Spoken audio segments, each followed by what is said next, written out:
Roy, R-O-Y, Kronk, K-R-O-N-K. I was a meter reader for Orange County. The date right now is January 6, 2009. The time right now is 15:30 hours. I'm Detective Mellish with the Orange County Sheriff's Office. Reference Orange County case number 08-74777. We're at the Orange County Central Operations Building, one of the interview rooms. Also present is Corporal Eric Edwards, Orange County. Also present is Attorney David Evans. And Mr. Evans, your office is 2 Landmark Center, Suite 600, or 225 East Robinson Street, Orlando, Florida. Is that correct? That's correct. Okay. And also present is Roy Kronk. Roy, would you state your name and birthday for the record? Roy Kronk, January 22nd, 1962. And Roy, David, are you aware this is being recorded? Yes, we are. Any objection by either one? No. Okay. Well, we had actually come down twofold. One, we had other detectives that are conducting a different investigation that wanted to speak with you. And second, because we wanted to take an opportunity before they got to talk to you to clarify some things that came up. When I say clarify, the last time I spoke to you was late in December when Eric and I went over to your house along with an FBI agent. Yes, sir. Since then, I've had the opportunity to review several 911 calls that you made. I was able to actually read the crime line tip. I was able to interview deputies that responded on scene on the third call you made. Yes, sir. And I was able to also talk to coworkers and so on, and questions came up. And what I simply wanted to do was get clarifications to the questions that came up. Yes, sir. So we'll go back to August 11th. When you first went to Suburban Drive on August 11th, had you been on that street before? No. Okay, so that was the first time you've been on that street, It's the Suburban first time I Drive. was ever assigned that route. I didn't even cover that route in training. Was it the first time you were on that street at all? Yeah, period, yeah. Okay, so first time you ever on Suburban Drive. You were talking with David and you were talking with Chris. Right. And during this conversation, you started talking about, I guess, theories or about the Kaylee Anthony case. You remember talking about Yeah, that? my theory. Okay, which was? My theory, well, real simple, is that she kept saying that she was close. When we stopped there, which was the first time I had ever been there, I looked. There is swamp on one side of the road. There is swamp on another side of the road. Okay? You always get decay coming out of swamps. There was a school at the end. It was August. There was no school going on. And it just made sense to me that if you were going to get rid of something like that, well, you would put it in a place where you knew there would be very little traffic whatsoever, because the only people going back and forth was, people going down to do maintenance on the school and all that other stuff, people like myself who were there for a specific reason. Mm-hmm. We found that dead, rattlesnake laying there and all that, and it just made sense to me that you would not want something that far away from you if you had actually done something like that. It just kind of made sense to me that that's where she would have dumped it. While you were having your conversation with David and Chris, you had cause to walk away and start looking in the woodline. What were you looking to see if you saw anything at the time? Yeah, I was just curious. My curiosity was piqued. I just wanted to look around. That was after talking about it, concerning your theory. You just happened to be there, so why not look? Yeah. Okay. And so I just started looking into the woods. And when you walked down a ways and you saw something, describe to me again. You said you saw something white. I saw something white that was protruding up out of the water. It appeared to me, it just looked like the top of a human skull. Okay. That's just what it looked like to me. In your heart of hearts, and we said this before. Right. What did you think that was? I thought it was a human skull. No question. No. Okay. When you pointed it out to David and Chris, right. Said, hey, look at that. Yeah. What did they say? I think Chris said I couldn't see it, and Dave told me I was crazy. He said he didn't see it. He didn't think it was what I thought it was. Okay. Was this before or after, I guess, they screamed about the snake or discovered the snake? It was right after Dave screamed about the snake. Okay. So as they're walking, you hear a scream. It's Dave and Chris. They spot this big snake, a rattlesnake. They didn't know it was dead or alive. Right. You guys went back there, saw the snake, did whatever you wanted with the snake. But right.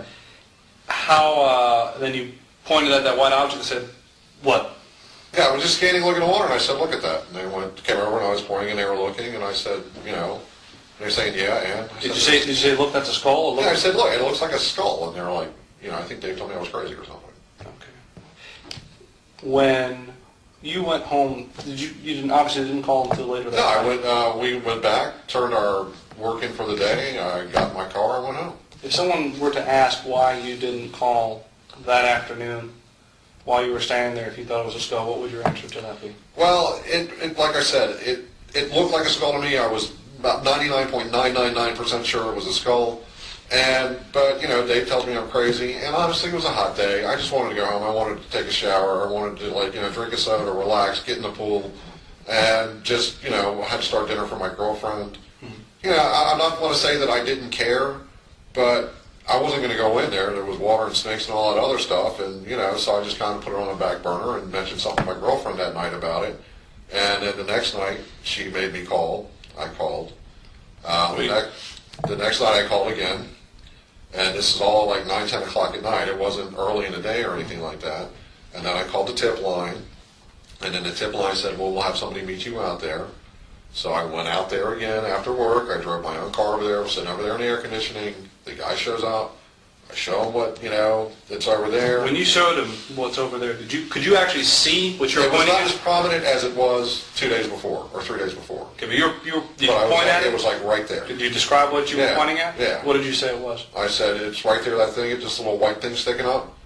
And he said, okay, and once again, told him about the snake. I'm not sure if I showed him the picture of the snake I had on my phone or not, but he pulled his asp out, he walked down the bank, he sweeped back and forth, he went, nah, I don't see nothing. He went to come up, he started to trip, I stuck my hand out, he refused it, he fell, and then he basically told me I was an idiot. So, Did you lose sight of him at all? Or? No. No, so Never. he didn't go that far in No. there to where you lost sight of him? no, he was visibly, in my mind, he was visibly afraid when he went down in there. Did He was you- worried about the snakes. How close did he get to this object that you pointed out? If I was, for the sake of argument, 8 feet away from it, he might have been 6 feet away from it. He only went in about 2 feet. So he didn't get to where he touched it, manipulated it, no, or not at all. he didn't No. reach over, reach down, or do No, anything to not at confirm what that was. Did he do anything with his ass that stands out in your mind? Did he do it? No, he just got to like the water's edge of the swamp, sweeped, turned around and came down. That was it. That was And the all. object, just to clarify, you mentioned it before, it was about 4 to... 4 to 6 feet in the water up next to the tree. Okay, so it was in the water. It was in the It water, wasn't yeah. in a dry No, spot. it was in the water. And when the deputy turned to you and said, this area's been searched, I don't think it's anything, what was your feeling at that point? Well, I told him, I thought I saw a human skull. And then he started arguing with me on whether or not, you know, the remains would be skeletonized by then. And he basically just sat there and told me that I was wasting the county's time. And, you know, I mean, I don't think he right out and called me an idiot, but he just started belittling me and all that others, and I left. Do you remember the female deputy that showed up? Yeah. Just before? Did you make any comments to her about, hey, I think the kid might be here? Yeah, because I told him, I said, look, you got swamp here, you got swamp here, you got no traffic at all on this road. You've got the smell of decay coming out of the swamp. It would cover, if you were letting a body decompose, it would cover it. Did And you she smell went- decay any time those I haven't smelled anything since 1978. I've got the most worst sinuses known to mankind. So. Did anyone make any comments to you about smelling decay or smelling something? No, but not other than any other decay coming out of the swamp. But those particular days, obviously. No, not at all. No. And she said no, and she looked on the other side of the fence where the swamp is on the other side of the fence, and she kind of said, yeah, you got a point. It might be a good place to do something like that. Oh, so she walked across the street. Yeah, she walked across the street and looked over there and looked around, and she said, yeah, I can see where that would be plausible. And, you know, and he just basically told me, you know, never came out and said I was an idiot, but, you know, and then I went home. But up to that day, including that day, and up until December, you thought that was a human skull? that you Yes, saw. I thought I saw what I saw. You weren't questioning what you saw. You were just No. upset. Safe to say, upset, Well, yeah, you know, or aggravated, or pissed off. Yeah, I just, you know what, when I get that kind of treatment from people, I just rather not deal with it anymore, okay? Because, honestly, you know, I care about the little girl, I'm not going to tell you I don't, but as far as the case and all that other stuff went, it was just background noise to me. I mean, Can you entertain me for a minute? Sure. Just give me your first, don't even think about your response. Just listen to the question sure. and blurt out first thing that comes to Yeah. mind without worrying about offending either one of us. All right, fine.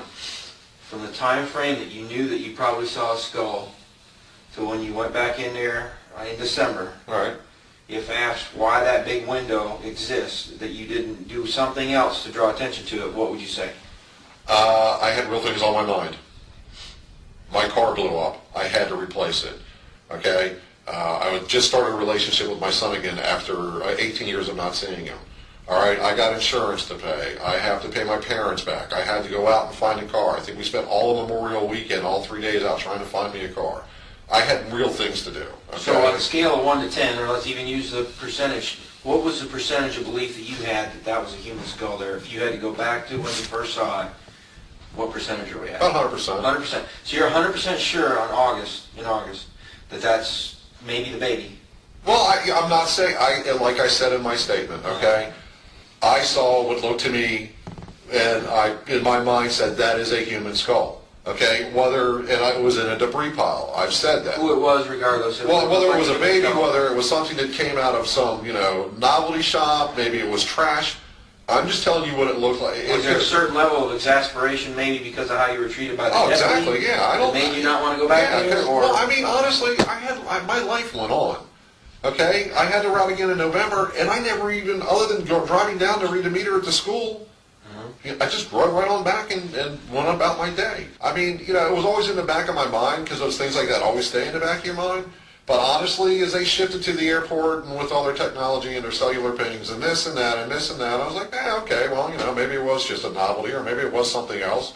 To my mind, it said it was a skull. But December 11th, the curiosity said, what the hell am I like I look at it because it's... Well, no, like I said, I read the first part of my route.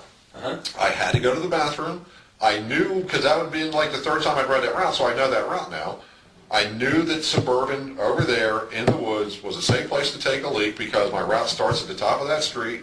All I had to do was jump down there, do what I had to do, get back on my truck, go back to the top because now my car would be facing out towards Chickasaw anyways, which means I didn't have to turn anything around, read my route, and go. Okay, I went in there, I urinated, I looked over to my side, I saw, to me, what distinctly looked like a skull again. Under a bag, or, in a bag, under a bag, I don't know. I just saw a bag over top of this thing. I grabbed the bag with my stick, I yanked it up. I yanked it up the second time. Something shifted in the bag. I looked down, and there it was. And like we had said before, we came to your house, and it wasn't a rolling skull. No, skull. No, like I said, I mean, when you're in that situation, and I know that they're going to rip this apart, but I really don't care. I challenge anybody to give me an exact second-by-second breakdown of what the hell was going on when you look down and you discover something like that. Okay? Because your mind just kind of goes, oh, shit. And my mind looked down, and like I said, when the first time I saw it, I didn't even think it was real.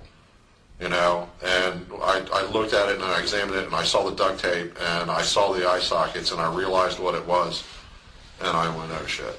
Because, like I said, when it was still covered by the bag, I hit it with my meter stick, and it sounded hollow. It sounded like it thumped hollow, And actually in my mind, I was praying in my mind, going, God, let this be something else. God, just let this be something else. And when I looked down and saw it, it was like, oh shit. Now, we'll use the percentage thing again. What percentage do you think that was the same area where you made the observation back in August? Not 50 maybe, not even, because like I said, from when it's filled with water and, there's other debris in the area, and then when the water drains away and, we had, obviously, Faye came through, it didn't look like the same area because obviously, there was, 5 months in between? Okay. A lot of shit can happen in 5 months, so. I showed you this picture earlier. I just want to show it again so we're on the record with it. I asked you if what I'm showing you in this picture is what you saw in August. From the opposite side, yes.